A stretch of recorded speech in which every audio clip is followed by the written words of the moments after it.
असीम आर्यावर्त में आपका स्वागत है। मैं हूँ गौरव और आज का जो सब्जेक्ट है वो हमारे फ्यूचर से रिलेटेड ही है, इंफ्रास्ट्रक्चर से रिलेटेड।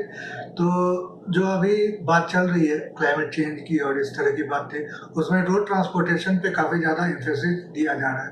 तो रोड ट्रांसपोर्टेशन जैसे कार्स हैं, व्हीकल्स या फिर ट्रक्स, बसेस, इस तरह की बातें, public transportation, private individual transportation, उनको चेंज करने की बात की जा रही है। जो इंटरनल कंबसन इंजन है जैसे पेट्रोल या डीजल इंजन, उनको हटा के उनको रिप्लेस करके जो इलेक्ट्रिक व्हीकल्स है उनको लाने की बात चल रही है।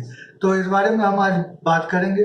बात करने से पहले हम वीडियो देखना है, उस पर एक छोटी सी एनालिसिस दी गई, एक कंपेरेटिव वीडियो है जिसमें जो टाटा की तरफ से दो कार्स हैं, एक पेट्रोल और एक इलेक्ट्रिक व्हीकल, दोनों के बीच में कंपैरिजन किया गया। तो एक अच्छा कंपैरिजन दिया गया यहाँ पे मॉडिफाइड थॉट चैनल की तरफ से। उसके बाद हम इसके बारे में और बातें आगे बढ़ाएंगे।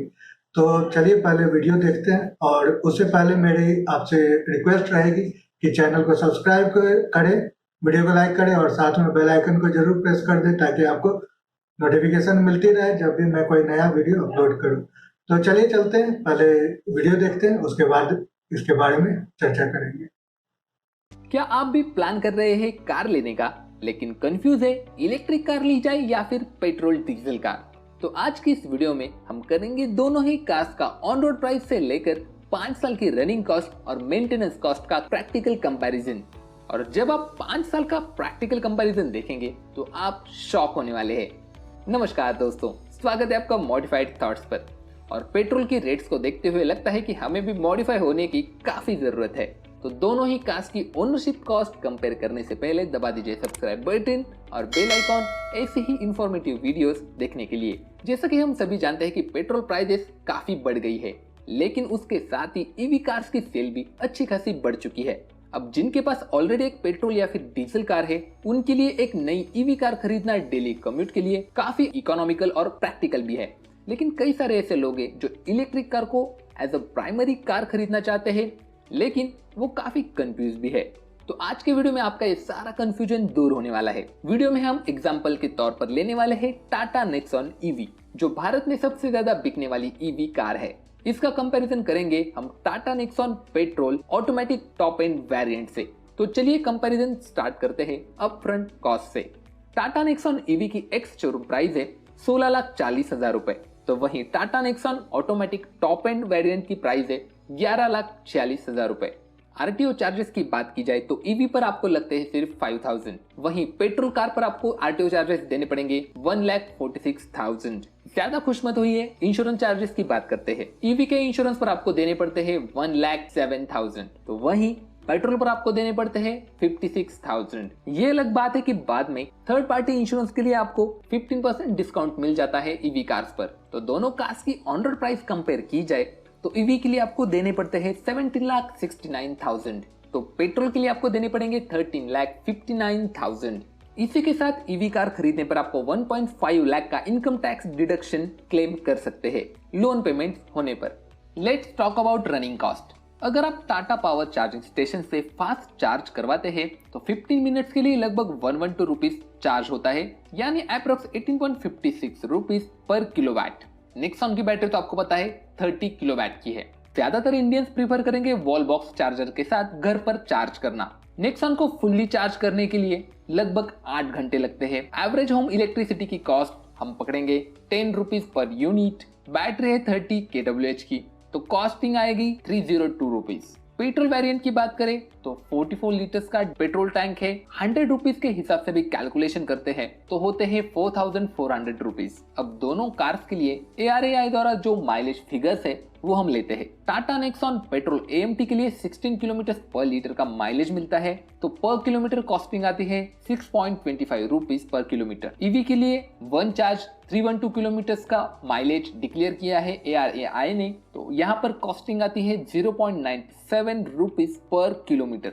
जैसे कि आप सभी को पता है कि माइलेज फिगर्स अलग अलग हो सकती है, road conditions, driving behaviour, number of person travelling in a car. वैसे तो नेक्सॉन ईवी पर आपको 8 इयर्स की बैटरी वारंटी मिलती है, लेकिन सपोज कीजिए कि 5 साल में आपने 75 किलोमीटर कार चला ली, तो अब 5 साल का फ्यूल एक्सपेंडिचर निकालते हैं दोनों ही कार्स पर। नेक्सॉन ईवी 75 किलोमीटर के लिए कॉस्ट करेगी 72,750 रुपीज। वही नेक्सॉन पेट्रोल 75,000 किलोमीटर के लिए कॉस्ट करेगी 4,68,000 रुपीज का पेट्रोल। लेट्स से सीएनजी जैसे ही चार्जिंग कॉस्ट में काफी इंक्रीज हो गया, 15% इंक्रीज भी पकड़ते हैं, तो 5 साल के लिए आपको देने पड़ेंगे 83,663 रुपीज। अब ये नंबर देखकर आपको तो लग रहा होगा कि भैया ईवी कार तो काफी सस्ती पड़ रही है। रुक जाइए, कंपैरिजन पूरा होने दीजिए। मेंटेनेंस कॉस्ट की बात करें तो as per Tata Motors Nexon EV के लिए आपको 25,152 रुपीज खर्च करने पड़ते हैं, जो कि 40% लेस है इंटरनल कंबशन इंजन से, यानी 16,768 रुपीज की बचत होती है एज पर टाटा मोटर्स। यहाँ पर हम कंसिडर करेंगे कि नेक्सॉन पेट्रोल जो है उस पर हम 25,000 प्लस जो बचत हुई 16,000 वो प्लस करके उतनी कॉस्ट हमारी आने वाली है मेंटेनेंस पर पेट्रोल कार पर। तो अब इतनी सारी सेविंग्स के बाद आपको क्या लगता है कौन से कार की ओनरशिप कॉस्ट कम होगी 5 साल बाद? Let's check out. Nexon EV की बात कर लेते हैं। ऑन रोड प्राइस थी कार की 17,69,000। 5 इयर्स चार्जिंग पर हमने वेस्ट किए 83,663 रुपीज। मेंटेनेंस कॉस्ट है 25,152। तो ओवरऑल हमारी कॉस्टिंग हो गई ownership 18,78,000। After 5 years Nexon petrol AMT जिसकी ऑन रोड प्राइस थी 13,59,000। पेट्रोल पर हमने खर्च किए 4,68,000। मेंटेनेंस कॉस्ट है 35,212, यानी ओवरऑल कॉस्टिंग हो गई 18,62,000। जी हाँ, ईवी के लिए आपने खर्च किए 18,78,000, पेट्रोल कार के लिए आपने खर्च किए 18.62 लाख रुपीज। यानी 5 साल के बाद ये पेट्रोल कार और ईवी कार की जो प्राइसिंग है वो मैच नहीं हो रही है। तो अब सवाल ये है कि इलेक्ट्रिक कार क्यों खरीदी जाए? तो सबसे बड़ा बेनिफिट है कि पोल्यूशन नहीं है, तो भैया इन्वायरमेंट को प्रोटेक्ट कर रहे हैं। दूसरी बात है कि 5 साल तक हमने कंपेयर किया, लेकिन नेक्सॉन पर 8 साल की वारंटी मिलती है, तो अगले जो 3 साल है वहां पर आप प्लस में है, वहां पर आप सेविंग्स कर सकते हैं। ये 2 पॉइंट्स छोड़े तो कोई और प्रॉज मुझे नजर नहीं आते हैं इलेक्ट्रिक कार खरीदने में। कॉन्स की बात की जाए तो इलेक्ट्रिक कार में कई सारे हैं। सबसे बड़ा कॉन्स है रेंज। आप इसे सिर्फ सिटी कम्यूट के लिए यूज कर सकते हैं, आउट स्टेशन के लिए आप इसे ज्यादा नहीं चला सकते। ये सबसे बड़ा डिसएडवांटेज है। मान लीजिए 3-4 साल बाद कई सारे चार्जिंग स्टेशन हो भी जाते हैं, तो भी नेक्सॉन चार्ज होने में 1 घंटा लेती है फास्ट चार्ज पर फुल चार्ज होने के लिए। वहां पर आपकी कॉस्टिंग भी ज्यादा आती है। और सबसे महत्वपूर्ण चीज जो कई सारे यूट्यूबर्स डिस्कस नहीं करते कि आफ्टर 8 इयर्स क्या। नॉर्मली हम सभी लोग जानते हैं कि ईवी कार्स की 40% कॉस्टिंग तो बैटरी पर होती है। अगर हमारे नेक्सॉन ईवी के 40% निकालते हैं तो वो होते हैं 6.40 लाख। इट मीन्स 8 साल बाद आपको तकरीबन 5 लाख रुपए खर्च करने पड़ेंगे बैटरी चेंज करने पर। जबकि अगर आपके पास पेट्रोल कार है, आप अगर उस कार को 8 साल बाद बेच भी दोगे तो आपको 5 लाख तो आराम से मिल ही जाएंगे। देखो, कोई भी अगर मिडिल क्लास बंदा है तो वो अगर कार खरीदता है इलेक्ट्रिक, तो आफ्टर 8 इयर्स उसको खर्चा आ सकता है। तो अगर आप उन लोगों में से हो जो 5 साल बाद गाड़ी चेंज करते हैं या फिर 8 साल बाद गाड़ी चेंज करते हैं, तो आप देख सकते हैं आप कितने फायदे में रह सकते हैं या फिर नुकसान में हैं। जो इंडियन मिडिल क्लास फैमिलीज है वो 10-10, 15-15 साल गाड़ियां यूज करती है। तो अगर 5 साल बाद आपको नेक्सॉन ईवी पर 5-1 लाख रुपए खर्चा करना है, तो कोई भी बंदा सोचेगा कि मैं और 5 लाख देकर नई गाड़ी खरीद लेता हूँ। तो अब ये पर्सन टू पर्सन वैरी करता है कि आप किस प्रकार से सोचते हो। मैंने आपको यहाँ पर सभी एक्सपेक्ट एक्सप्लेन किए हैं। मतलब ऑन रोड प्राइस से लेकर 8 साल बाद आपकी गाड़ी को क्या खर्चा आ सकता है, इन सारी चीजों की डिस्कशन हमने आज की है। इलेक्ट्रिक कार का प्लस पॉइंट और एक है, जब 5 साल बाद आपके दोनों की कॉस्ट कंपैरिजन हो जाती है तो 5 साल से लेकर 8 साल तक आप टेंशन फ्री हो। मतलब आप 3 साल पेट्रोल कार से फ्री में गाड़ी चला रहे हो, ऐसा ही। तो वीडियो देखा आपने और काफ़ी सारी बातें इसमें बताई गई है वीडियो में, और मैं इसका जो लिंक है डिस्क्रिप्शन में डाल दूंगा, तो आप वहां से देख सकते हैं डायरेक्टली। और यहाँ पे मैंने कुछ बातें नोट की है, साथ में कुछ मैं अपनी तरफ से भी ऐड करने की कोशिश करूँगा। जो पहली बात इंटरेस्टिंग है वो है सब्सिडीज़ के बारे में। तो गवर्नमेंट की तरफ से ये सब्सिडीज, एग्जाम्पशंस या रिबेट दी जा रही है, टैक्स डिडक्शन भी दी जा रही है, ताकि आप को इनकरेज किया जाए इलेक्ट्रिक व्हीकल लेने के लिए। लेकिन इसमें आप देख सकते हैं कि जो जितने भी सब्सिडीज होते हैं वो बेसिकली इनडायरेक्टली आप पे ही आते हैं, क्योंकि जो सब्सिडीज गवर्नमेंट देती है वो आपके ही टैक्स से जो रेवेन्यू जनरेट होता है वहाँ से वो सब्सिडीज देती है। तो आप डायरेक्टली इनकम टैक्स पे करते ही हैं, साथ में आप इनडायरेक्टली सब्सिडीज जो होती हैं वो उसके लिए भी आप ही पे करते हैं। तो वहाँ पे एक बात ये आ जाती है। और दूसरी बात है, जो सब्सिडीज आपको सिर्फ गवर्नमेंट की तरफ से जो कंज्यूमर्स है उनको भी नहीं, उनको ही नहीं मिल रही, साथ में जो मैन्युफैक्चरर्स हैं उनको भी मिल रही। जैसे कि टेस्ला को मिली है यूएस गवर्नमेंट की तरफ से लगभग $5 बिलियन की, और जो टेस्ला यहाँ पे आना चाहती है तो वो भी चाहती है कुछ इंसेंटिव गवर्नमेंट की तरफ से उनको रियायतें इस तरह से मिले। तो ये एक बात है। इसमें एक बात ये करने वाली है कि अभी इनकरेज करने के लिए ठीक है कि आप सब्सिडीज दे रहे हैं, लेकिन इसका लॉन्ग टर्म जो है वो ये चल नहीं सकता लॉन्ग टर्म के लिए। तो कहीं ना कहीं आपको ये ब्रेक देना पड़ेगा, नहीं तो फिर आप जाके जो गवर्नमेंट है वो हमसे फिर सरचार्ज ले सकती है ग्रीन एनर्जी के नाम पे। जैसे यूएस में एक तरह से एक प्लान बन रहा है उसके लिए, तो वो नहीं होना चाहिए। हम पे और ज़्यादा बोझ नहीं डालना चाहिए, हम पे ही इम्पोज करके इलेक्ट्रिक व्हीकल को फिर हमसे ही उसके लिए जो पेमेंट है वो भी मांग रहे हैं। सब्सिडीज के बाद भी जो इलेक्ट्रिक कार्स है उनकी जो प्राइसेस है वो ज़्यादा डाउन नहीं हुई है। आप मास मैन्युफैक्चरिंग के कारण थोड़ी प्राइसेस डाउन, लेकिन अभी भी जो टाटा निक्सॉन है जैसे बताया 16 लाख की है, तो वो अभी भी जो हमारे मेजॉरिटी ऑफ पॉपुलेशन है उनके रीच से बाहर है। अगर पूरे इंफ्रास्ट्रक्चर को भी मान के चले कि हर जगह इंफ्रास्ट्रक्चर है, फिर भी 16 lakh is quite price to pay for such vehicles.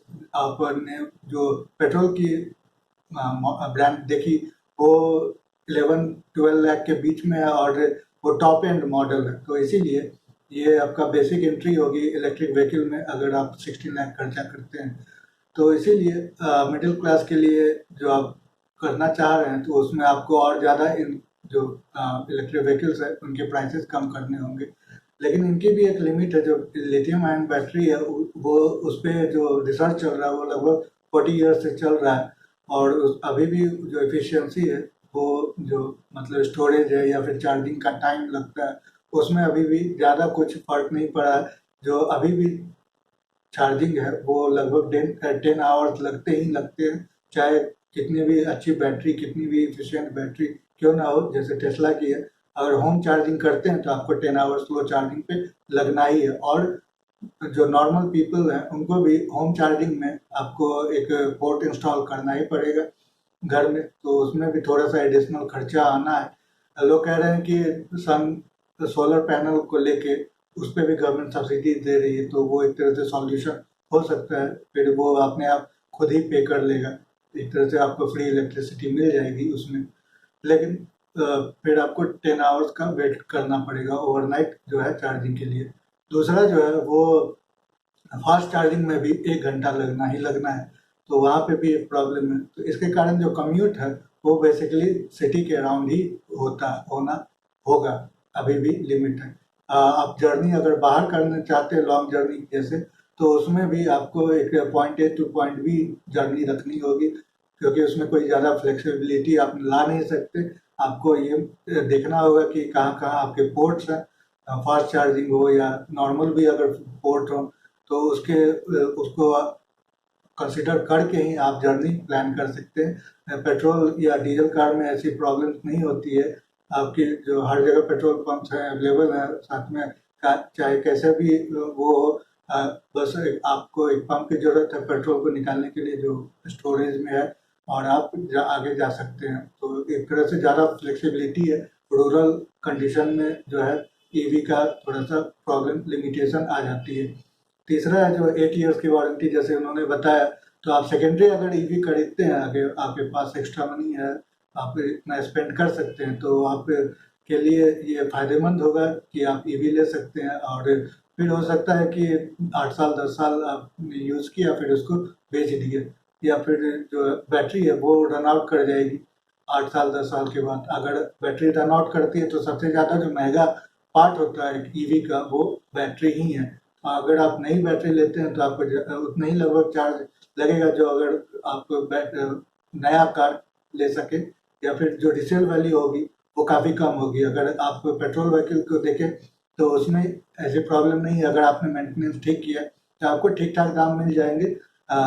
उतने जो ये वैल्यू है वो डिक्रीज करेगी, लेकिन फिर भी आपको एक ठीक ठाक दाम मिल जाएगा। लेकिन इसमें वैसी बात नहीं है।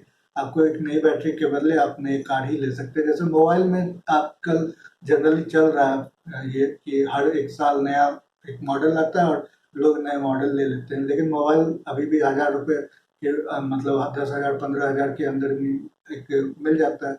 कुछ लोग अगर ज़्यादा खर्चा करना चाहें तो 60,000 से 1 लाख के बीच में भी मोबाइल लेते हैं।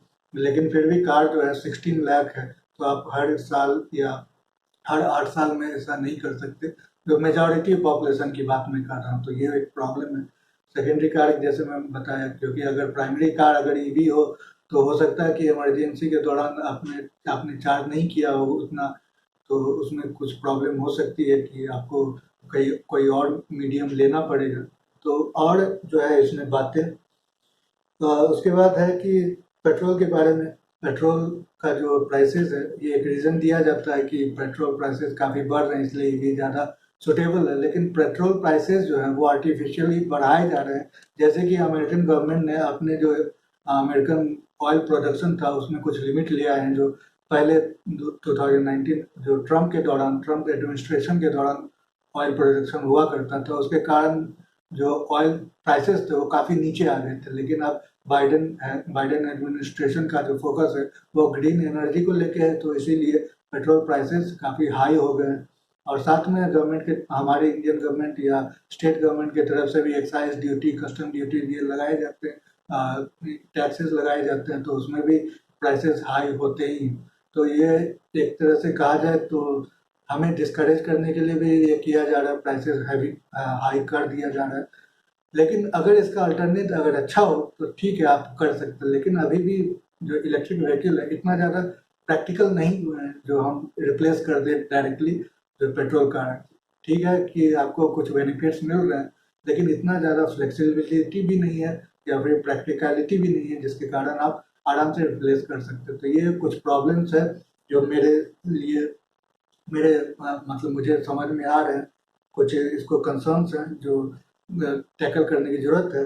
और साथ में फिर हमें बहुत सारा ज़्यादा जो एनर्जी प्रोडक्शन है उसमें भी इंक्रीज करना होगा, क्योंकि आपने सिर्फ इलेक्ट्रिक व्हीकल जो इकोसिस्टम है उसकी डिमांड को ही पूरा नहीं करेंगे। आपकी जो पूरी पॉपुलेशन है वो भी जो है पुअर से अपलिफ्ट होके मिडिल क्लास या हायर मिडिल क्लास या उससे भी ऊपर जाएंगी।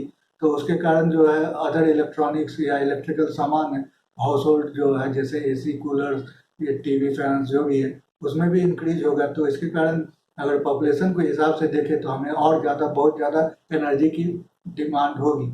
और ईवी को मिला के ये थोड़ा और ज़्यादा एक्सपोनेंशियल हो जाएगा।